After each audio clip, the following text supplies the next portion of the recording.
The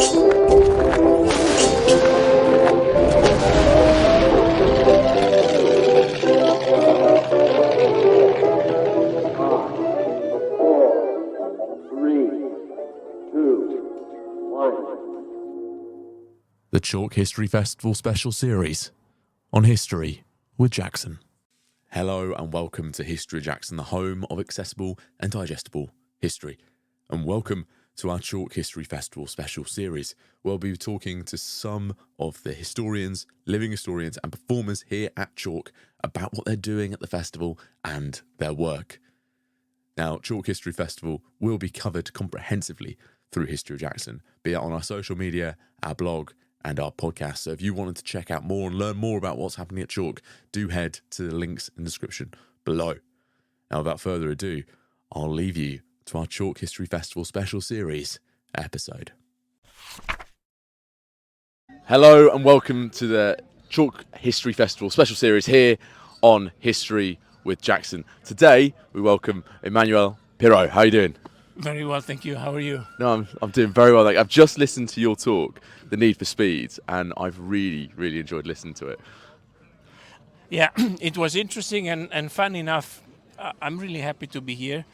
I love history now in general, more and more interested. And I was thinking when I was at school, I just didn't understand the reason of studying history. You know, something that happened in the past. Why the hell are we studying this? And then later in my life, I started to be more and more interested. And now, of course, there's a lot of tools to read history with books, with documentaries, with podcasts, and I'm really interested. So I was kind of proud to come here and talk about motorsport.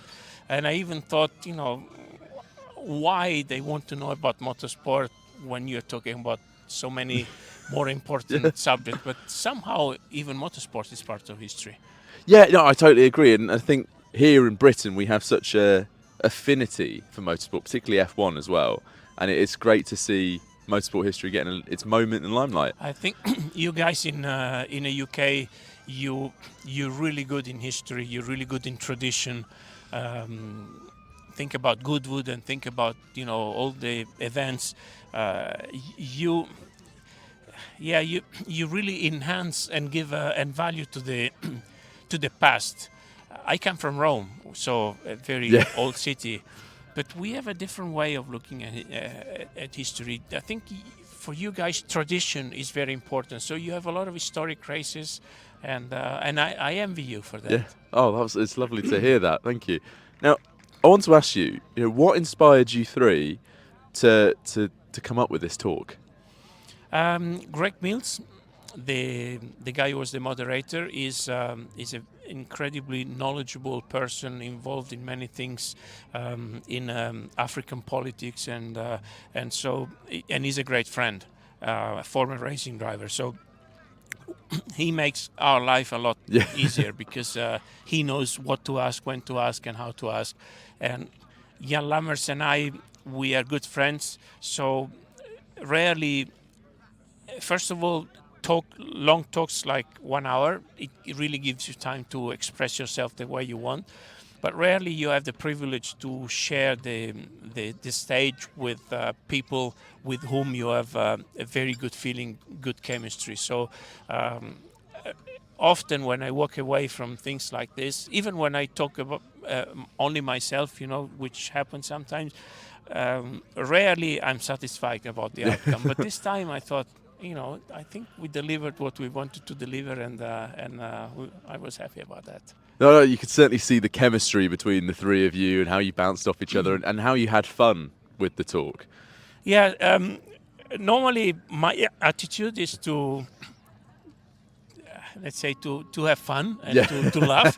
And sometimes I have to bite my tongue because, I don't know whether it's appropriate to always laugh and make a joke.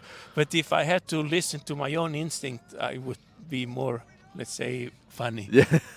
Well, I could see your sense of humour coming through. You definitely made me laugh.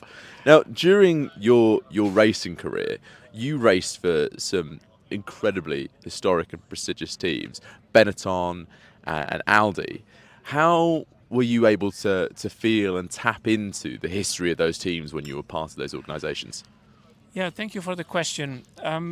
When you do professionally motorsport, I think you want to focus only about what you have to do and do it the best you can, and the result you want to achieve, the result you are meant to achieve, or the result they pay you to achieve. And so you try to not to think about all the other things because they are kind of destructive. For instance, when you, especially in a race like Le Mans 24 Hours, which happens once a year, you drive for a manufacturer who has invested a lot of money. But forget about the money, a lot of man hours. So many people tried very hard, including us drivers, to build and prepare the best possible operation to try to win the race. It's a huge responsibility.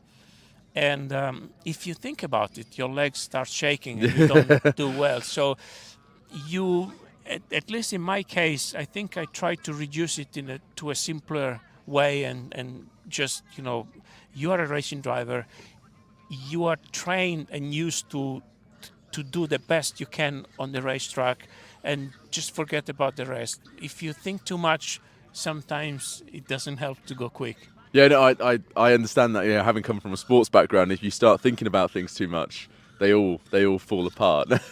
I think I think about team sports like football, rugby.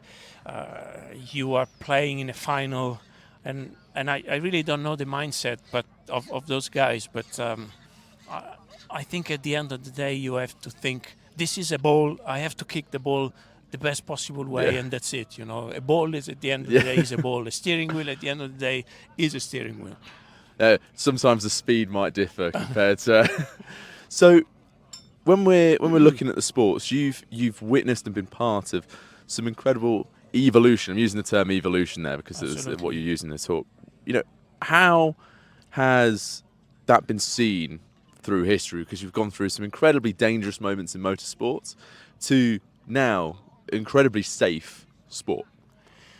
Yeah, I love evolution. I love technology. What I don't like it, often today there's a perception of yesterday was a lot better. But if you read articles of the 60s, even the 40s, it's always the same leitmotif.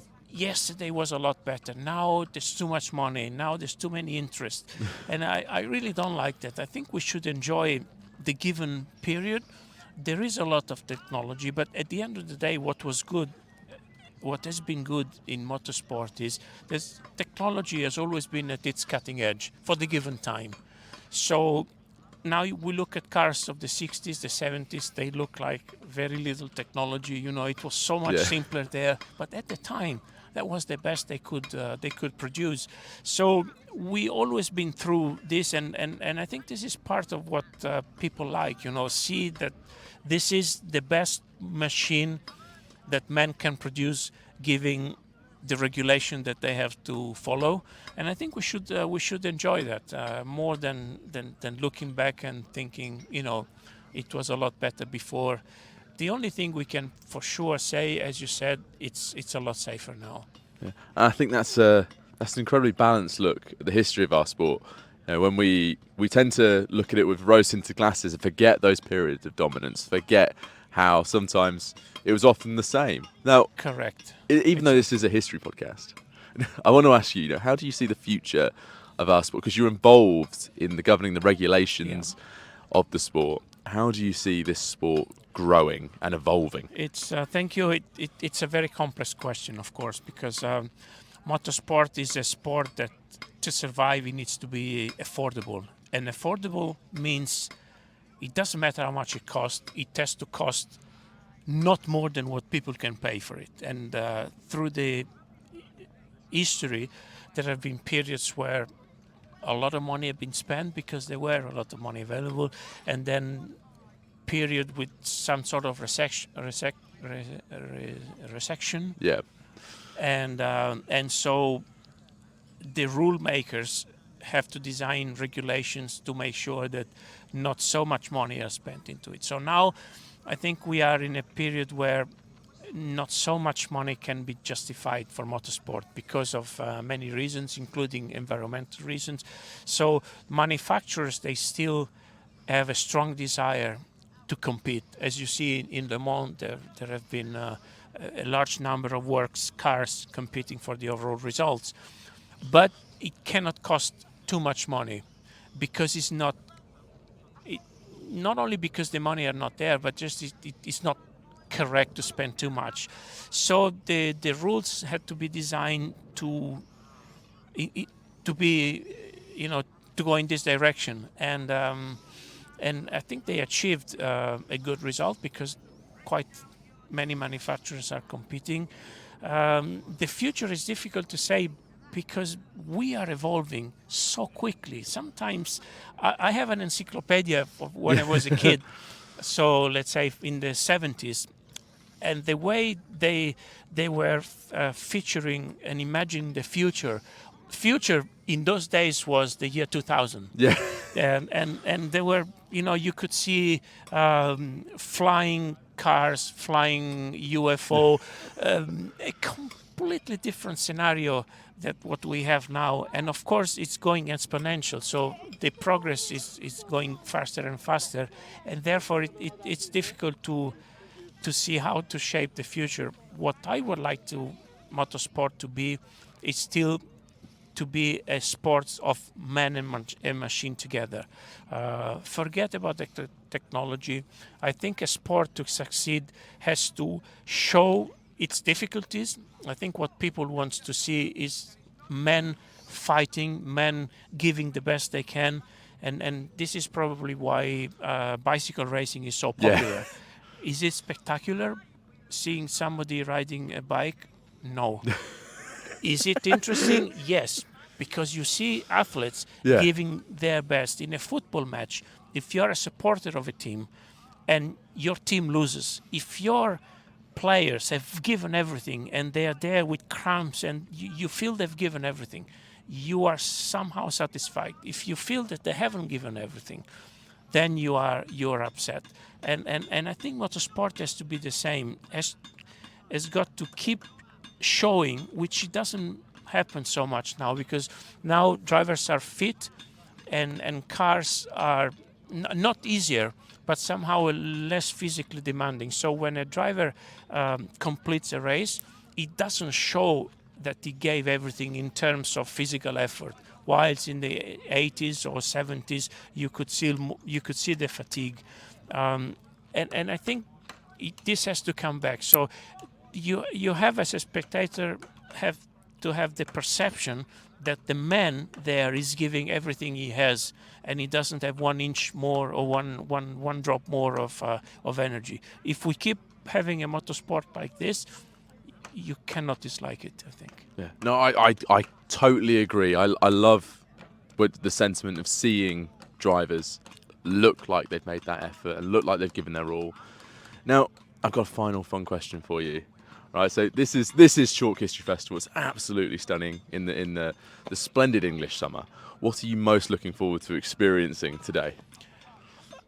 What I really liked, again, earlier I said I didn't really understand the value of history, and more and now since many years I really like, and I think to see how we were, as you can see here with many displays, it's so important, and I think these things must be preserved, like dialects. Yeah. I come from Italy. Of course, it's an old country.